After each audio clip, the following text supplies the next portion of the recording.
స సేపియన్స్‌కి అయితే టాలరెన్స్ అనేది ట్రేడ్ మార్క్ అయితే ఏం కాదు. వేరే వాళ్ళని ఓర్చుకునే తత్వం అయితే ఏమీ లేదు. ఇప్పటికి మనం మనిషిని చూస్తా ఉంటాం అంటే వేరే రకంగా కనిపించే వాటిని జీవరాశుల్ని ఎవరిని బతకనీయలేదనమాట. సో, ఈ మోడర్న్ టైమ్స్‌లో మనం చూస్తే చిన్న కలర్‌లో చేంజ్ ఉన్నా, యాసలో చేంజ్ ఉన్నా, ఒకవేళ ప్రార్థించే దాంట్లో చేంజ్ ఉన్నా గానీ మొత్తం మిగిలిన వాళ్ళ గుంపుని చంపేయడానికే చూసారనమాట. అన్ని అంటే కొన్ని పాలిగమిక్ రిలీజియన్స్ తప్పించి మిగిలిన రిలీజియస్ ట్రైట్స్ అన్నీ గూడా అలాగే ఉంటాయనమాట.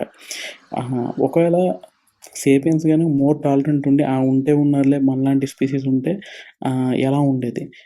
అసలు ఆహ్, ఒకవేళ నిజంగా ఇది ఎన్‌కౌంటర్ సేపియన్స్‌కి నియర్‌లాండర్స్ చేసినప్పుడు అదే first kind of ethnic cleansing జరిగిందా? అంటే ఒక రేస్ మొత్తాన్ని వైప్ ఔట్ చేయాలని చూడటం. అంటే మనం ఇది గూడా చూసాం వార్స్ అప్పుడు. హిట్లర్ వాళ్ళు జ్యూ కమ్యూనిటీని మొత్తం వైప్ ఔట్